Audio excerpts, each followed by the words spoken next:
सच है कि युवराज की और मेरी शादी हो ही है। दुनिया के लिए बेशक ये साधारण सा काला धागा, लेकिन मेरे लिए ये मेरा मंगलसूत्र है और मैं हुई पूरी सुहागन।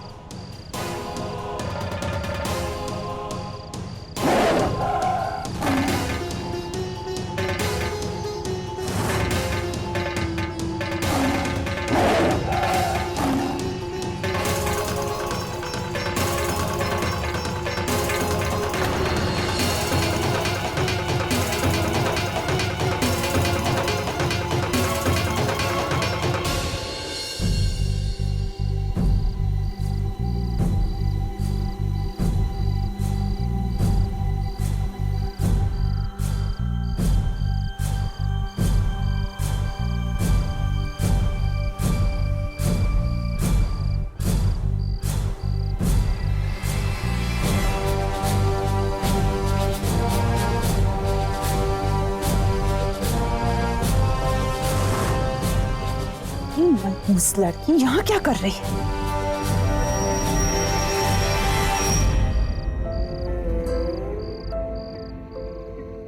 पास आए दूरियां फिर भी कम ना हुई,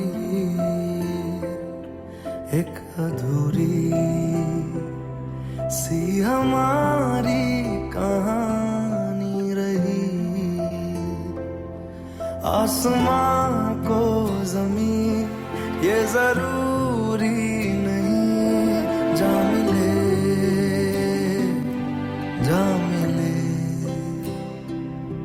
इश्क सच्चा वही जिसको मिलती नहीं मंजिलें।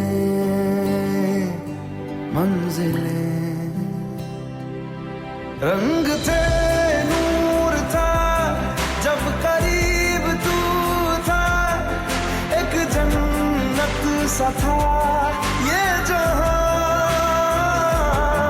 वक्त की रेत पे कुछ मेरे नाम सा लिख के छोड़ गया, तू कहाँ?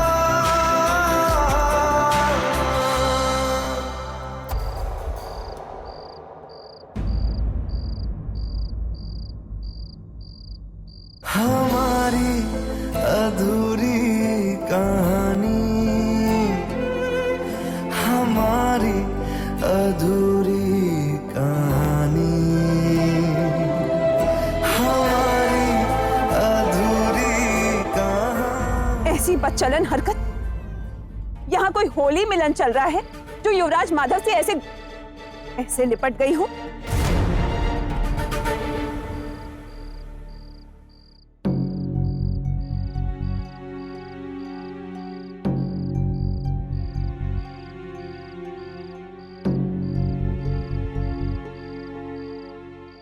मनु, तुम यहाँ क्या कर रही हो?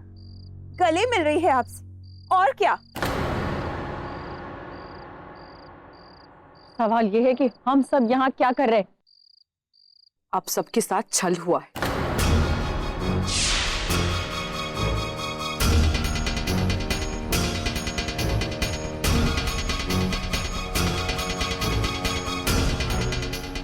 एक बहुत बड़ी साजिश जिसमें मुझे फंसाया गया है और आप सबको नमिष्ट वन में लाया गया।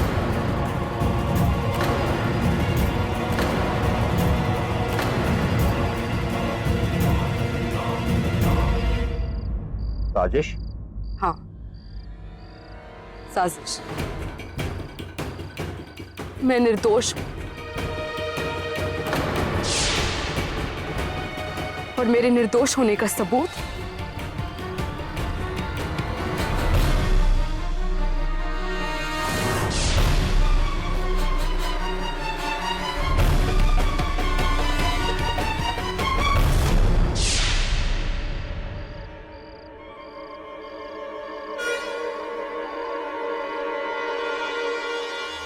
ये।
की रानी तो केचुए को देकर बेहोश हो जाती थी, और ये कंपक तो नागिन निकली, वो भी इच्छाधारी।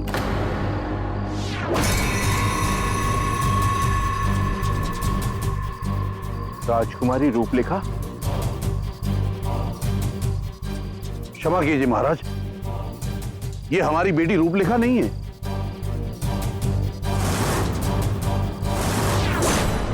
हाँ, ये राजकुमारी रूपरेखा है ही नहीं, ये एक इच्छाधारी नागिन है।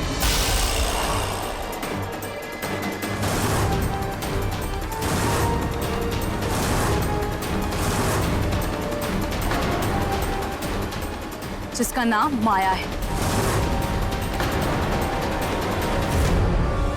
झूठ चाहे कितना भी खूबसूरत क्यों ना हो, होता तो कांच का है, सच की ठोकर लगने से टूट ही जाता है, जैसे इस नागिन का झूठ टूट गया। माया और दूसरी नागिन तक्षिका ने मिलकर एक जाल बिछाया था, लेकिन अब खुद अपने जाल में फंसकर एक मछली की तरह तड़प रही है।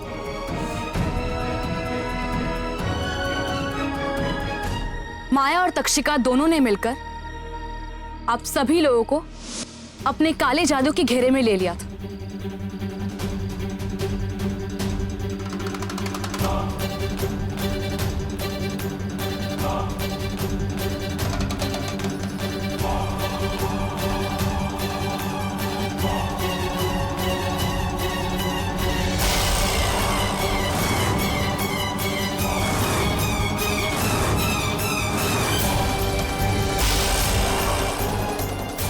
ताकि युवराज से शादी करके ये नागमणि हासिल कर सके।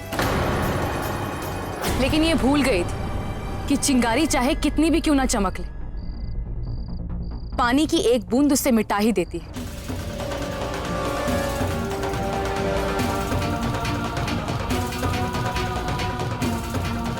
और ये तो पवित्र गंगा जल है। इसी गंगा जल ने तुम्हारा भ्रम जाल तोड़ दिया। गुरुजी को शायद शुरू में ही इनका राज पता चल गया था, इसलिए इन्होंने गुरुजी को अपने रास्ते से हटा दिया।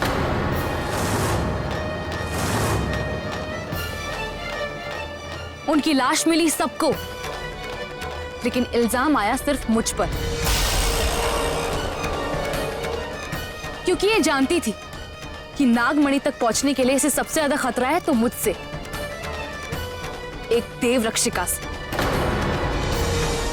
इसलिए इसने तमाशा खड़ा करके मुझे जेल भिजवा दिया। लेकिन इससे क्या पता कि जिसके मन में संकल्प हो और जिसके सर पर माता रानी का आशीर्वाद हो, उसे दुनिया की कोई भी ताकत नहीं हरा सकती।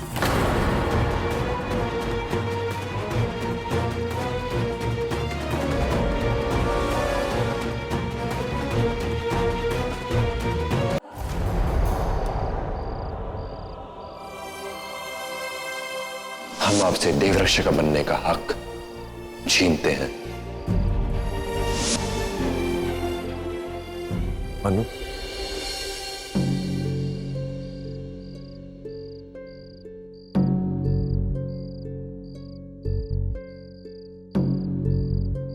ये दुनिया तुम्हें पहचानने में गलती कर सकती है, लेकिन हमने ये गलती कैसे करती? तुम हमसे बार बार कहती रही कि तुम निर्दोष हो, लेकिन हमने तुम्हारी एक ना सुनी। हम तुम्हारे गुनहगार हैं मनु, हो सके तो हमें माफ कर देना।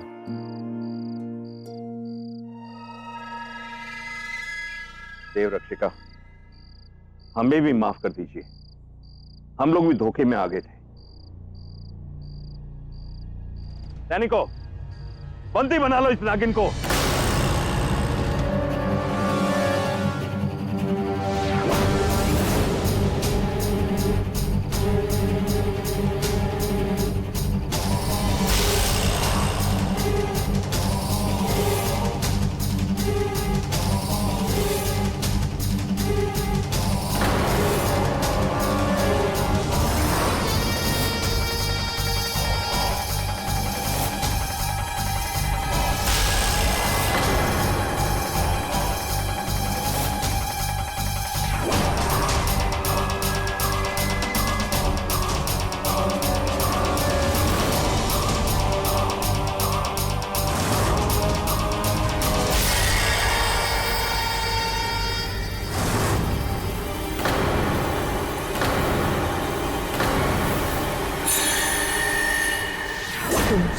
को मात समझ बैठी हो देवरक्षिका, लेकिन खेल अभी खत्म नहीं हुआ।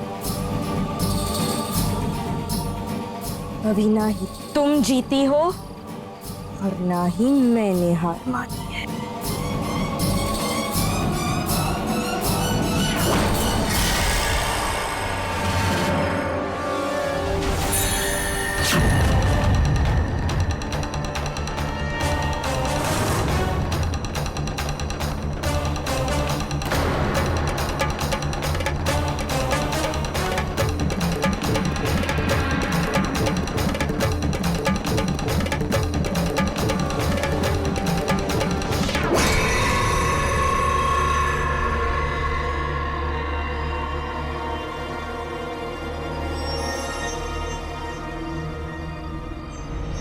युवराज माधव, काश कि मैं अपने दिल के हाथों मजबूर नहीं होती, तो इस समय आपकी और आपकी देवरक्षिका की लाश यहाँ पड़ी होती। हमारे होते हुए मनु को कोई हाथ भी नहीं लगा सकता।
माया, बहादुरी और बेवकूफ़ी में फ़र्क होता है।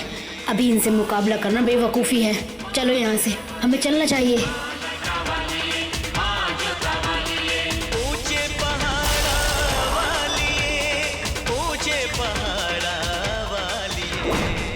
सैनिकों, पकड़ो उन्हें।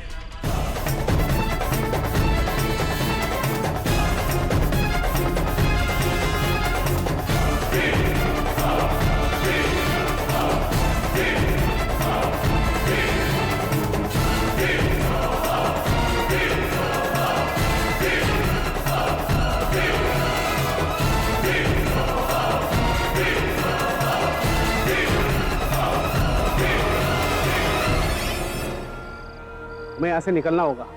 ये नमैष्य वन है, नागों का घर। दोनों नागिनों को इस जंगल का चप्पा चप्पा पता है, न जाने कहाँ छिप गई। चलो।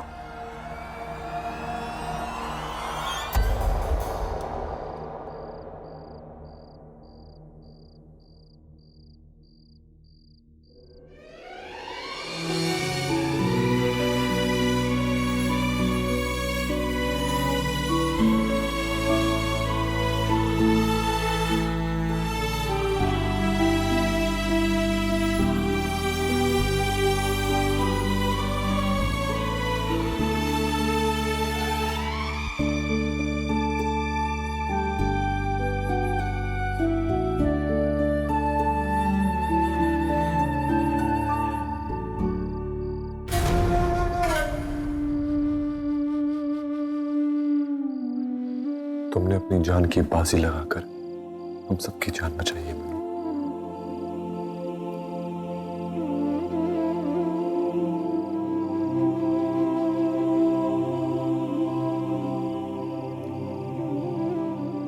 मैं एक देवरक्षिका हूं और आप सबकी जान बचाना मेरा फर्ज है।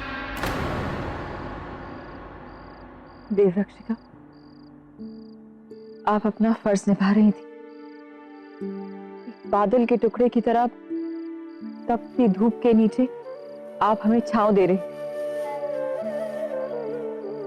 हमारे कुल की रक्षा करने के लिए आपने अपने प्राणों को दांव पर लगा दिया। पर हम आपको समझ ही नहीं पाए। देवरक्षिका, आज अपनी इस भूल पर पूरा राज परिवार शर्मिंदा है, हमें क्षमा कर दीजिए। क्या आप कैसी बात कर रहे हैं महाराज? नागवंशियों ने आपके कंधों पर बंदूक रख के मुझ पर गोली चलाई है। इसमें आप लोगों का कोई दोष नहीं है। आप लोग भी तो उसके ब्रह्मजाल में फंसे हुए थे। ऐसे माफी मांगकर मुझे और शर्मिंदा मत कीजिए। मैं बस यही कहना चाहती हूं कि अभी भी हम सब पूरी तरह से सुरक्षित नहीं है। माया घायल है और एक चोट खाई नागिन का क्रोध इस पूरी दुनिया में मशहूर है। वो पलटकर वार जरूर करेगी। इससे पहले कि माया अपनी चाल चले, हमें यहां से जल्द निकलना होगा।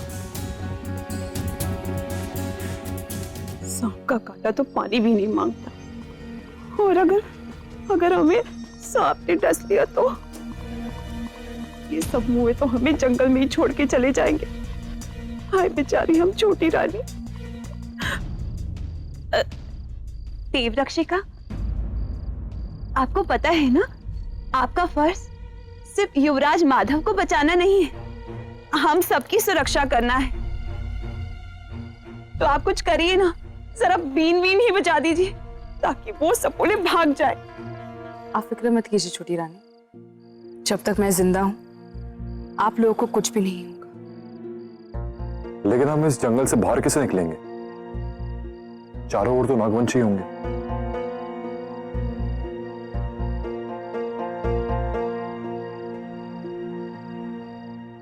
आप लोग मेरे साथ चलिए।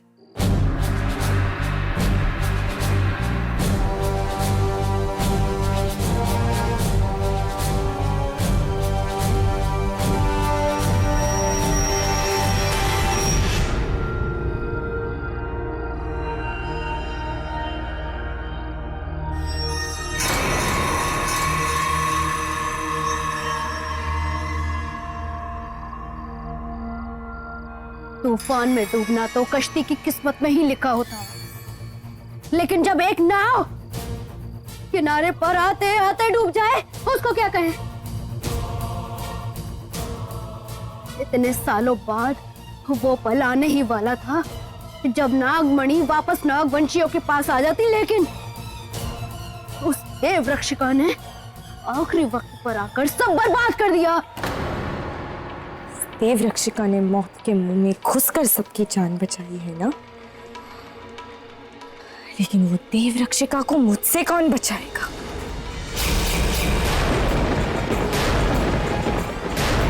तो फिर इंतजार किस बात का है? दुश्मन को उसके इलाके में घुस के मारने में तो मजा आता ही है, लेकिन अपने इलाके में मारने का सुकून कुछ और ही है।